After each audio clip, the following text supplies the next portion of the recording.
Since the launch of Monster Hunter World, I have been producing videos to help hunters take on the challenging hunts in the game. But now the best of the best builds are all done, things don't feel as challenging anymore. So with that, I present to you the Budget Build Challenge. For this video, we'll be taking a look at a budget build for the Switch Axe. Now, what is the Budget Build Challenge? Well, it's where we take on a basic endgame vanilla budget build and test it against some of the hardest hunts in the game to see how it performs. Of course, there are some self-imposed rules for this budget build challenge. So firstly, the builds can only use weaponry and armor below the rank of Ruiner no Gigante, and that are only found in the base version of Monster Hunter World Iceborne. So whilst the likes of Gold Rathian and Brute Tigrex armor is okay, any armor or weaponry that came from monsters post-launch, so Rajang, Stygian, Zenoga, Fatalis, so on and so forth, they are not included. For the next rule, builds cannot use any tier 4 decorations, so none of the decorations that have 2 skills attached to them. The decorations have to be easily farmable from high rank quests. And lastly, the challenge will feature 3 hunts. One against Tempered Ruiner no Gigante, the next against one of the normal monsters added to the game, so Rajang, Frostfang, Barioth, Stygian, Zenoga, so on and so forth, and the last will be against either Fatalis or Elatrion. So with the rules in place, let's get into this. Now when it comes to the Switch Axe, it's a very powerful weapon, able to deal out a lot of damage so long as you're managing your switch gauge. It does have a downside of having mobility issues, but nonetheless, thanks to the addition of the Clutch Claw, coupled with mantles and some defensive skills, the Switch Axe became a powerful weapon in Master Rank. Now the build I'm using for this budget build is a little bit on the cusp of being a budget build. In all honesty, it does meet the rules that I put in place for this budget build challenge, so I'm still including it, but nonetheless it does utilise a fair few pieces from Gold Rathian.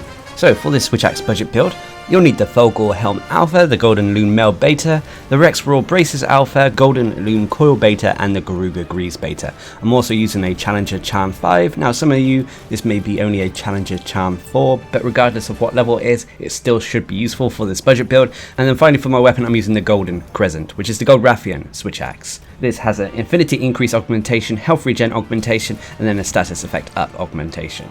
The reason I'm using this weapon is it has a good raw attack, decent amount of white sharpness, and it has the poison element, which means it can be used against pretty much any monster.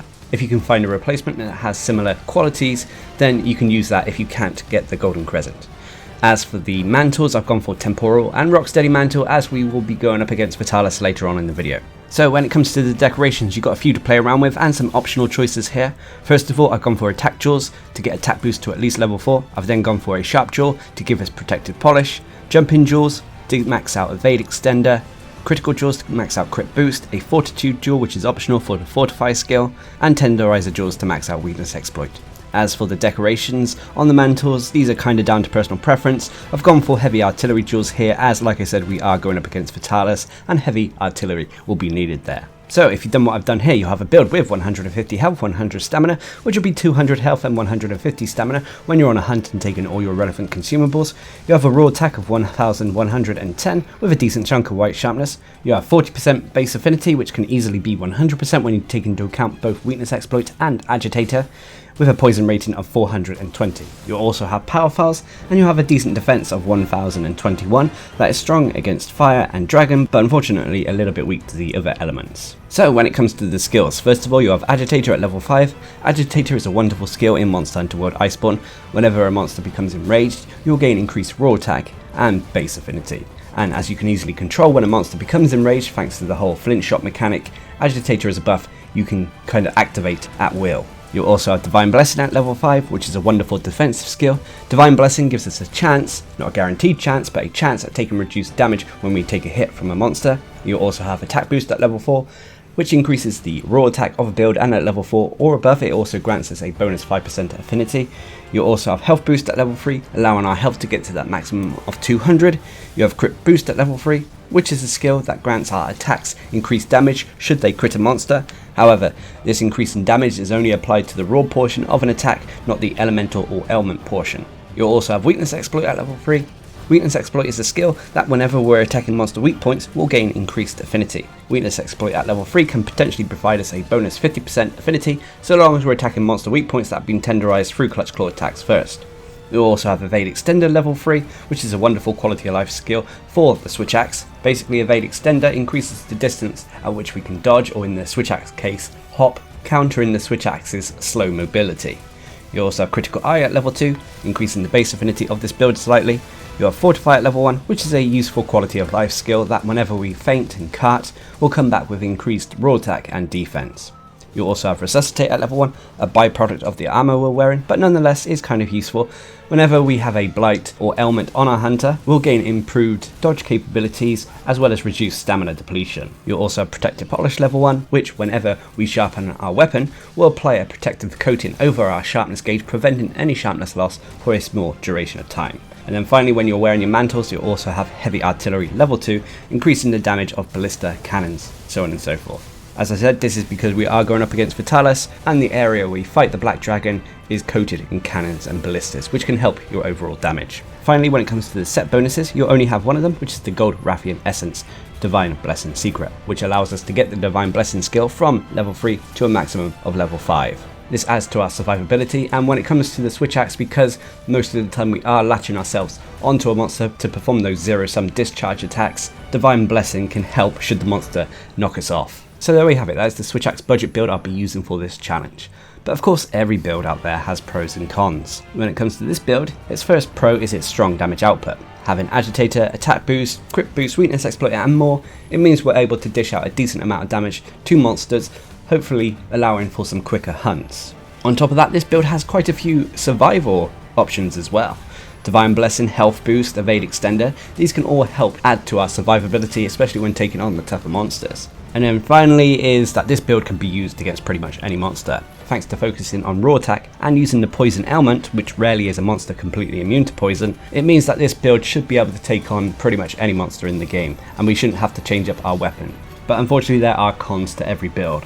The two major cons for this build include the fact that there is no switch gauge management skills, there's no power prolonger, no focus, which means that our switch gauge is going to be operating at base capacity, so it means we won't have our switch gauge powered up for longer, or we won't be able to charge it up quickly. And the final con, which is more of a con for newer players to Iceborne, which is unfortunately this build does need Gold Rathian pieces to operate, which in terms of vanilla gameplay is technically at the end of the game, but nonetheless this build still falls within the parameters of this budget build challenge. So like I said, overall this is a great budget build in all honesty. If you're able to get the pieces, you can use this against pretty much any monster in the game. It's functional, it has survivability options, it has offensive options as well, and although it lacks those switch gauge management skills, it's a budget build that I would recommend for anyone wanting to use the switch axe. But with that, let's move on to the actual budget build challenge. So first up was Tempered Ruiner Nergigante via the event quest Ode to Destruction. This is a straightforward one-on-one fight against the Spiky Boy. So how did this build perform? Well, in all honesty, I cannot complain much. This build was perfectly capable of taking on Ruiner Nergigante, breaking its spikes quite quickly and knocking it over often. Ruiner Nergigante's speed was a little issue at times, but nonetheless, thanks to having that Divine Blessing, Health Boost and Evade Extender, it meant that we were able to most of the time counter this flagship's speed capabilities. And although most of the time we weren't able to perform the longer sword combos that the switch axe is capable of, and instead we had to resort to the zero-sum discharge, we were nonetheless able to bring down the monster fairly quickly for this budget build challenge. Which brings us to part 2 of the challenge, which was against Stygian Zinogre. Now when going into this fight, having fought Ruiner Nergigante, I was a little bit worried about Stygian's speed, but technically it is a normal monster, so utilising traps, flint shot and my trusty palico, I was able to counter its fast movement. This gave me ample time to deal decent amounts of damage to the monster and bring it down. I will say though, when compared to Tempered Ruiner Nergigante, this hunt was a little bit more annoying, but that is because Stygian Zinogre was transferring between different zones, and the hunt often got interrupted by Fogel Anjanath and Ebony Adogaron, and it gets quite frustrating when the dung pods don't seem to work. But nonetheless, regardless, this build was perfectly capable of doing Stygian Zinogre. Which brings us on to the final challenge, which was against the Black Dragon Fatalis. Now I am a little bit biased here, as I do value the switch axe, and it's one of my go-to weapons for taking on Fatalis when I want to take on the Black Dragon a little bit more comfortably. Utilising the various mantles, the Rocksteady mantle as well as the Temporal mantle and the zero-sum discharge attack, it means that we can focus on the head and break it, allowing us to survive those later rounds quite comfortably. With this budget build we were still able to do that, although it took a little bit more time. The main issues being that we weren't able to charge up the switch axe as quickly as with my endgame builds, and I also lacked tool specialist, which meant that the mantles didn't come off cooldown as quickly as I would normally like. Nonetheless, utilising the heavy artillery to also stun Fatalis helped with this build, resulting in it being the first budget build to take on Fatalis completely flawless. When I say flawless, it meant that I didn't cart once with this build. In fact, it's been the first budget build in this challenge that hasn't carted at all, which is a testament to its survival capabilities. On top of that as well, thanks to its damage output, it has also been the quickest budget build that was able to take down Fatalis, despite only breaking the horns once. So there we have it, that is the budget build challenge using the switch axe. Hopefully this video shows off what limited builds can do in the game. Also, I'm sure that you can adapt this build to make it stronger against certain monsters, or take on certain hunts more easier as well. So adapt as you see needed. And until next time, I've been Darcblade, bringing you the budget build challenge for the switch axe in Monster Hunter World Iceborne.